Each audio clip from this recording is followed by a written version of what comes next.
नमस्कार, मैं हूं अजय चोपड़ा और मेरे YouTube चैनल पर आपका बहुत बहुत स्वागत है। आज मैं आपकी लाइफ में थोड़ा सा कड़वाहट लेके आने वाला हूं। बहुत से ऐसे लोग हैं जिन्हें करेला बिल्कुल पसंद नहीं है, लेकिन आज आपकी परसेप्शन को मैं चेंज करने वाला हूं, क्योंकि करेला जो है सेहत के लिए तो अच्छा है ही, टेस्टी बहुत बनता है। बहुत टेस्टी वाली मेरी मम्मी की भरवा करेले की रेसिपी आज आपकी होने वाली है। चलिए शुरू करते हैं मम्मी जी की भरवा करेले की रेसिपी। तो पहले वो खरीदने का तरीका समझ लेते हैं कि करेला कैसा होना चाहिए। तो ये करेला जो है, अगर आप देख रहे हैं तो मैंने छोटे छोटे करेले लिए हैं, क्योंकि मैं भरवा करेले बनाने वाला हूँ। अगर बहुत बड़े करेले होंगे और बहुत मोटी स्किन के होंगे तो अंदर बीज काफ़ी ज़्यादा मोटा होगा, वो वाले करेले ज़्यादातर अच्छे नहीं बनते हैं। करेले जो हैं छोटे और मुलायम और नरम होने चाहिए। बाहर से अगर आप स्किन को प्रेस करेंगे तो वो क्रिस्प होनी चाहिए। ये जो हल्के हल्के से इसके कांटे हैं, ये इस तरीके से आप तोड़ें तो ये टूट जाने चाहिए। तो इसका मतलब करेला एकदम फ्रेश है। अगर ये नहीं टूट रहे, इसका मतलब करेला फ्रेश नहीं है। अब क्योंकि हम भरवा करेले बनाने वाले हैं, तो ये जो छिलका है इसे हम यहाँ से इस तरीके से पीलर से पील कर देंगे, ताकि जो करेले की बाहर की तह है वो एकदम स्मूथ हो जाए। अब एक्चुअली में कड़वाहट सबसे ज़्यादा इसी में होती है। ये जो बाहर की स्किन है ये सबसे ज़्यादा कड़वी होती है, इसलिए मैं जब भरवा करेले बनाता हूँ तो इसको पूरी तरीके से निकाल देता हूँ। ऑनेस्टली स्पीकिंग, ये आपकी चॉइस है कि आप ये जो बाहर का छिलका है इसे आप स्टफिंग में इस्तेमाल करें या ना करें।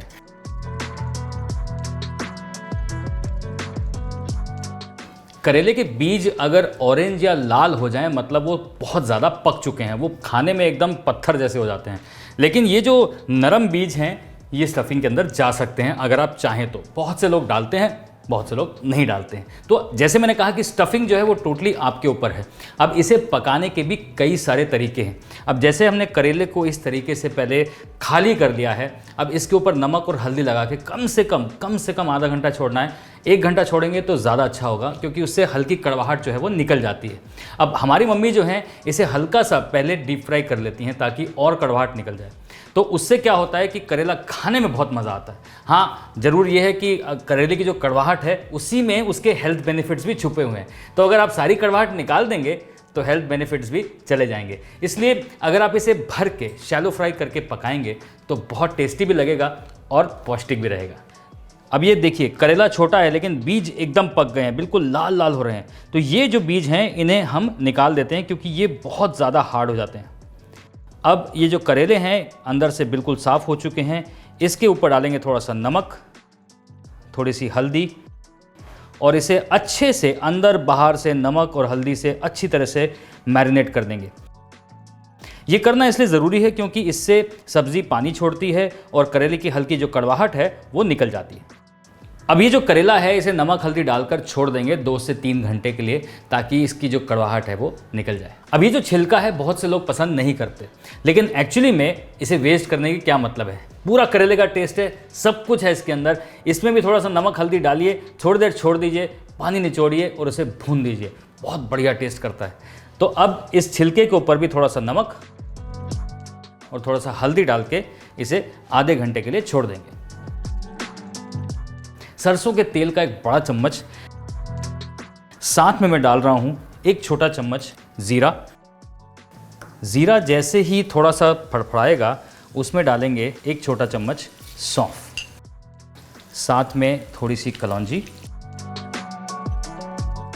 जैसे ये मसाले थोड़े पकने शुरू होंगे उसमें हम डालेंगे 2 छोटे चम्मच चॉप किया हुआ लहसुन।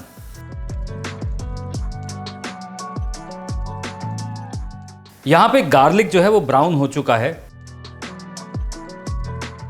अब ये करेले के छिलकों को आप अच्छे से निचोड़ लीजिए, हाथों में दबाइए, मुट्ठी में दबाइए और पूरी तरह से निचोड़ लीजिए। उसका पानी निकल जाएगा, यानी कि मैक्सिमम कड़वाहट निकल जाएगी।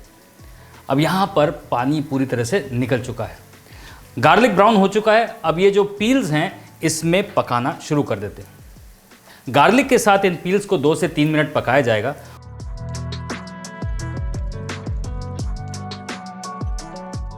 और फिर हम डालेंगे इसमें 2 छोटे कटे प्याज।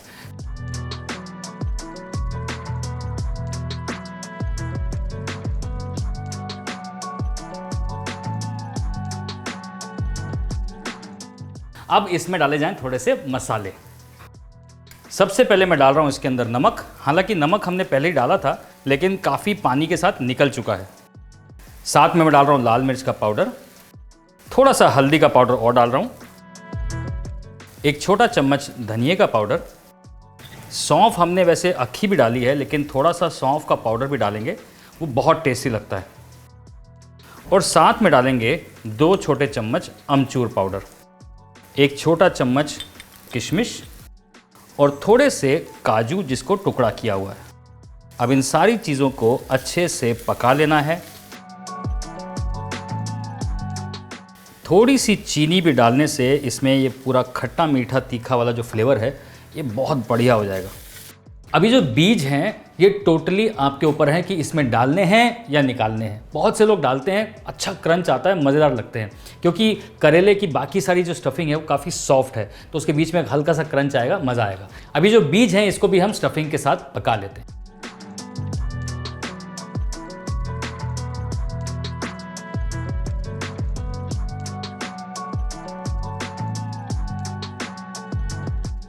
चॉप किया हुआ धनिया ये फ्रेशनेस देगा।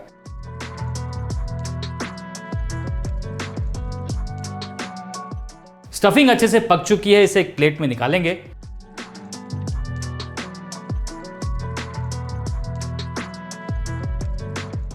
और फिर इसमें डालेंगे हम 2 उबले आलू मैश किए हुए, ताकि ये स्टफिंग जो है वो बढ़िया से बाइंड हो जाए।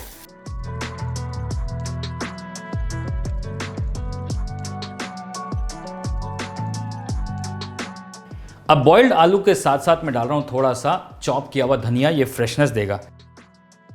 अब इस सारे मिक्सचर को अच्छी तरह से हम मिक्स कर लेंगे। अब जो करेले छील के रखे हैं उसके ऊपर नमक और हल्दी लगा के रखा है, उसका भी थोड़ा सा पानी छूट गया है। अब सेम पैन में थोड़ा सा और सरसों का तेल डालेंगे और उसमें करेले को हल्का सा पका लेंगे। करेले का हल्का सा कलर चेंज होने लगेगा, उसके बाद इसे एक प्लेट में निकाल लिया जाएगा।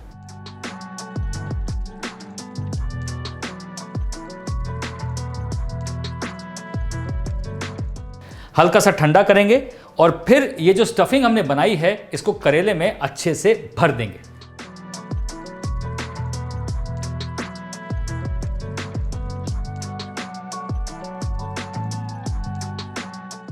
अब ये देखिए करेला जो है अच्छे से स्टफ़ हो चुका है, भर चुका है। इसे हम दबा देंगे। अब ये जो आलू है जिस साइड से भी पकेगा वहाँ से क्रिस्प हो जाएगा, स्टफिंग को भागने नहीं देगा। चलिए अब इसी पैन में हल्का सा तड़का और दिया जाएगा सौंफ और कलौंजी का, और इस करेले को क्रिस्प कर लिया जाएगा, क्रिस्प। बाद में थोड़े मोटे मोटे प्याज भी, मज़ा आएगा। अब इस पैन में थोड़ा सा और सरसों का तेल डालेंगे, फिर डालेंगे थोड़ा सा सौंफ, थोड़ा सा कलौंजी। जैसे ही वो पकना शुरू होगा उसमें ये भरवा करेले डाल देंगे।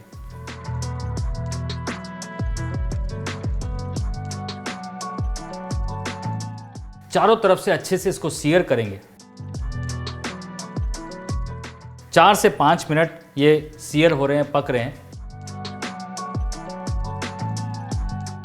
अब इसे थोड़ी देर ढक के पकाया जाएगा। देखिए करेला जो है वो पूरी तरह से सॉफ्ट हो जाना चाहिए, पक जाना चाहिए, और बाहर से एक अच्छी सी क्रिस्पी लेयर आ जानी चाहिए। अब जैसे ही इसमें क्रिस्पी लेयर आनी शुरू हो, अब इसमें थोड़ा मोटा मोटा कटा लंबा प्याज डाल दें।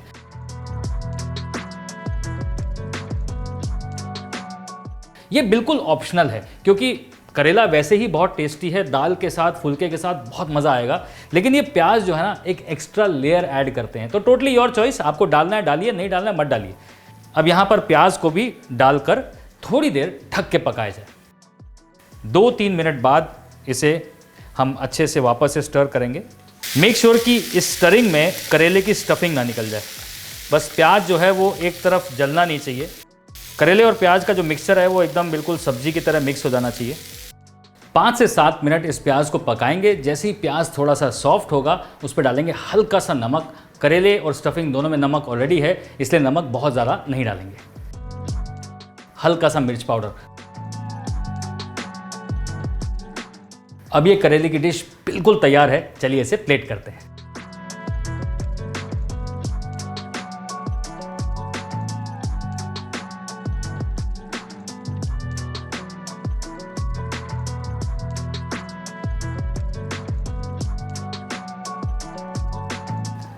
करेला ऊपर से नीम चढ़ा सिर्फ एक कहावत है, क्योंकि ये करेला कड़वा नहीं है, ये करेला बहुत टेस्टी है, अमेजिंग है। उसके अंदर जो स्टफिंग है ना, क्या बताऊं, गजब है। जब तक आप बनाओगे नहीं तब तक आप समझोगे नहीं कि मैं क्या बोल रहा हूं। हेल्दी है, टेस्टी है, अमेजिंग है, आपके लंच या डिनर को एकदम 4 चांद लगा देगा, ट्रस्ट मी। अभी तक करेला अगर नहीं खाते थे तो ये वाली रेसिपी ट्राई करो, नाम बदल दूंगा अपना अगर आपको पसंद नहीं आया तो, गारंटी।